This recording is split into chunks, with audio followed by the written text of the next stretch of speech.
Joining me now, we have the great R.D. Hopper is with us, who is an Arkansas business owner and a patriot. He's from Sonny's Auto Salvage. That's his business. R.D., welcome back to the program, sir.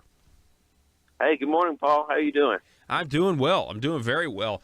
I wanted to have you on because you know, as an auto salvage guy, you were intricately following what happened a year ago when the Republican majority General Assembly, along with the governor, supported a tire tax, an increase in a current tire tax and a brand new tire tax. And I just wanted to maybe get an update from you on that, as well as feel free to educate our listeners about if they maybe don't know what transpired a year ago. Well, Paul, it was more than a tire tax. They created a whole new branch of government that didn't exist before. If you read the bill, I believe Bill 67, if you read the bill, they created a whole new branch of government. The sole purpose is to track all the used tires in the state of Arkansas.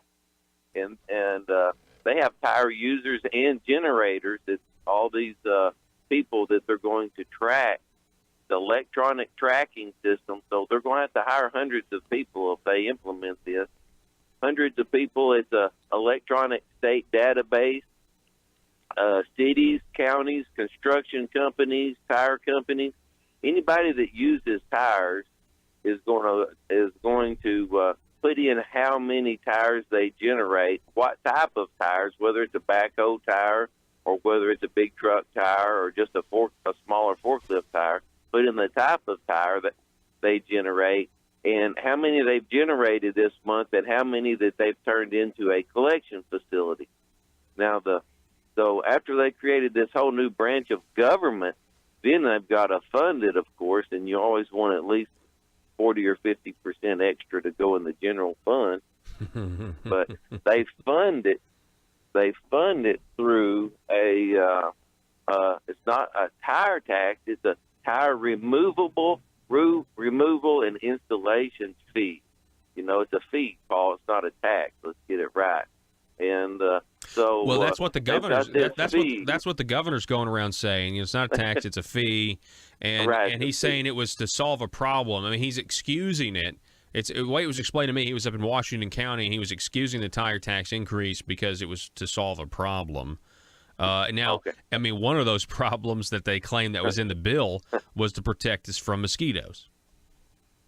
Yeah, that's crazy. All you have to do to a tire to protect you from mosquito, and that's the only thing a tire is dangerous about. This bill makes mosquitoes worse, and it makes this place more dangerous, and I'll explain that. But the only thing danger about a tire, the problem that they're claiming exists, is a tire holds water. If you take a tire and cut it in 4 pieces, it no longer holds water, and it is safe. I have such a tool, and I cut all my tires in 4 pieces to make sure that I don't do that.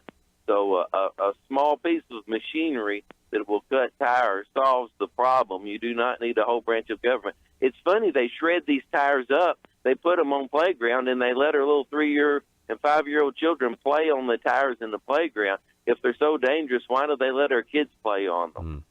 I've often wondered if the future here was to because this was an Arkansas Department of Environmental Quality goal. I mean, they were, if memory serves, they were supporting this new government expansion. Eventually they want that cradle to grave tire tracking system. So you think eventually there'll be some sort of private, end quote, company that will get a lucrative contract to have to manage all this stuff? 5 of them. Read the bill. There's 5. There'll be 5 cronies. Excuse me there, but there'll be 5 cronies that get special equipment. The goal is not to put any more tires in the ground.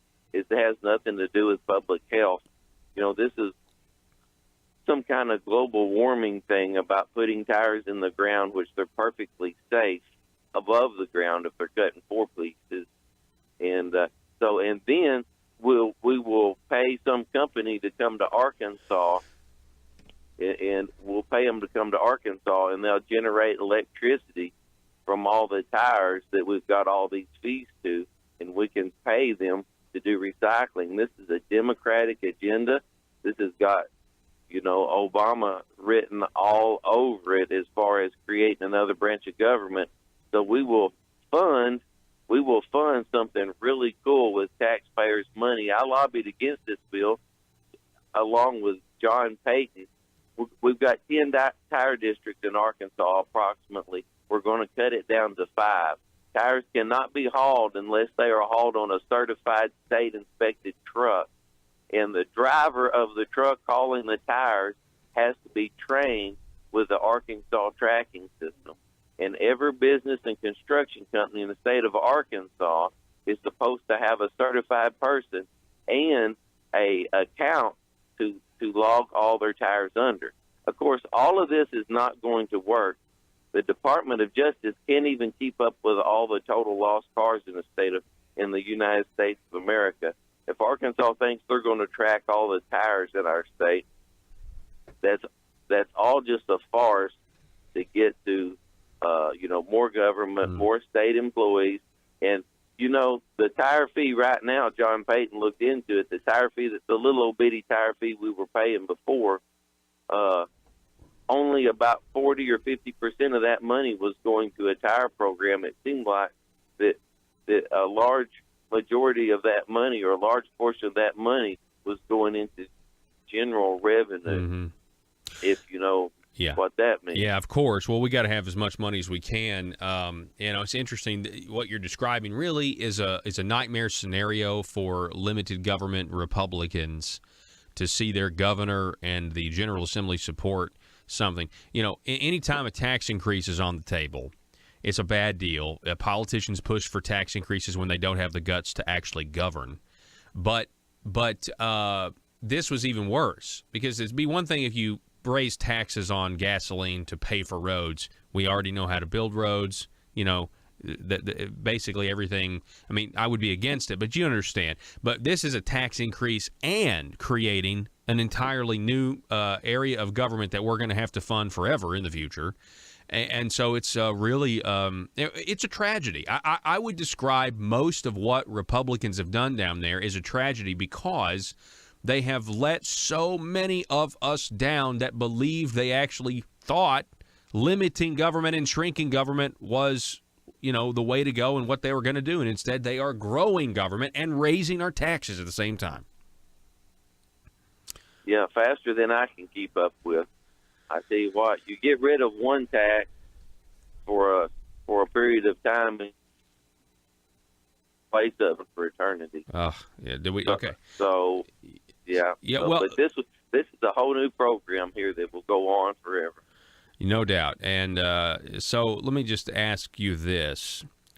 We got to have all this money, and you were talking about how some of this is kind of dishonest, misleading. This money, some of it is just going to the general fund because we got to have the money.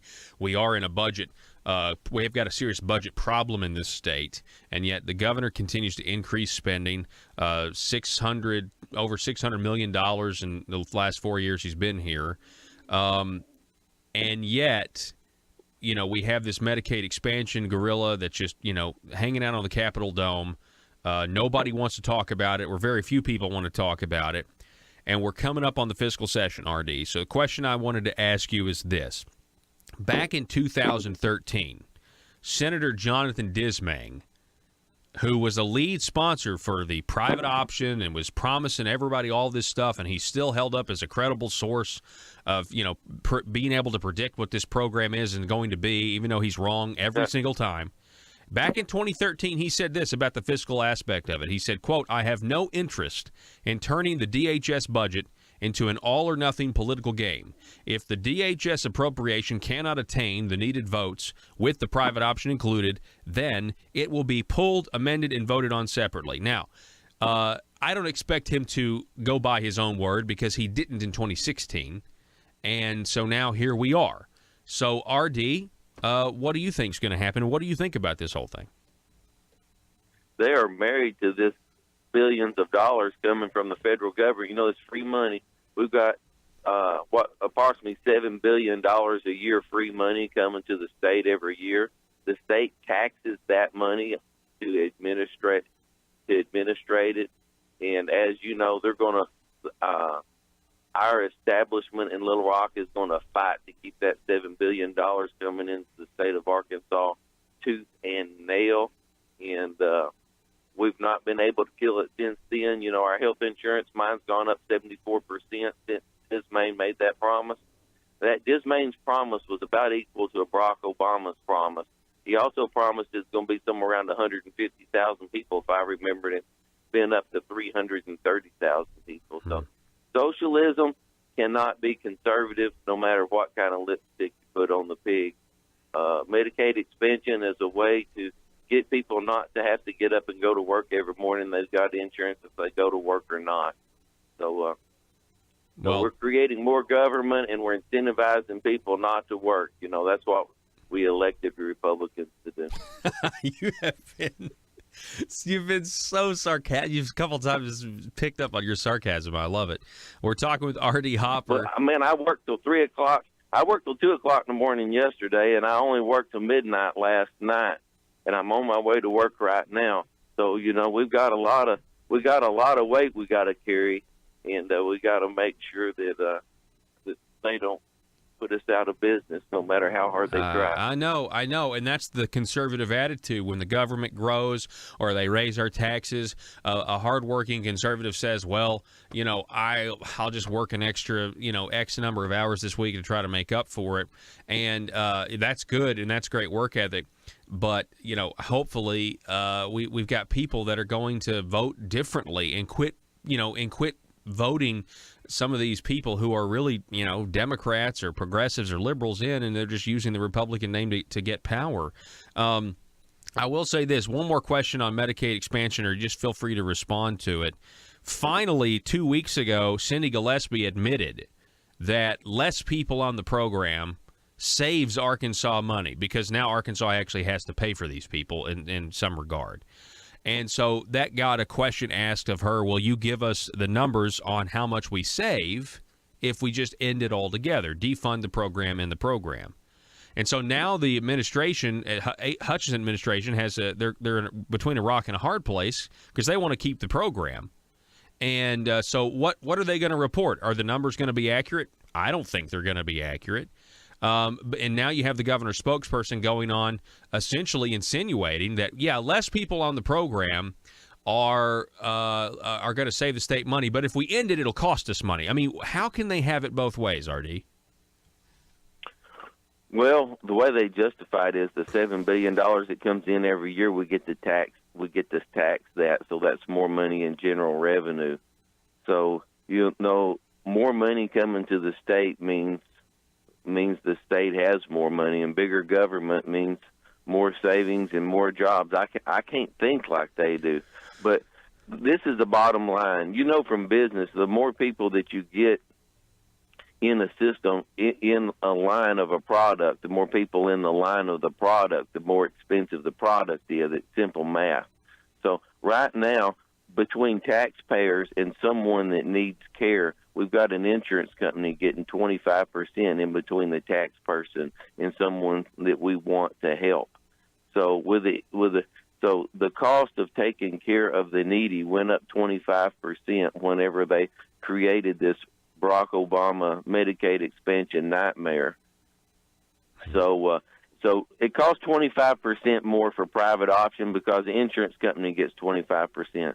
Before Barack Obama, we simply gave the hospitals a tax cut when they took care of a needy person, and we paid for the service. So we need to go back to a fee for the service for taking care of the needy and tell the insurance companies to get their 25% straight from someone that made the conscious choice to give them 25% instead of robbing us with a gun. R.D. Hopper is very well said. The government does have the guns from Sonny's Auto Salvage. I appreciate it, sir. Thank you for shedding light on the tire tax, where we are today, and we'll do it again soon. All right. I just ask the people out there, before you vote in upcoming elections, please see where the person you're voting for stands on Medicaid expansion and Obamacare. They're not going to tell you unless you ask. That's exactly right. R.D. Hopper. I appreciate it, sir. Thank you so much. Thank you. All right.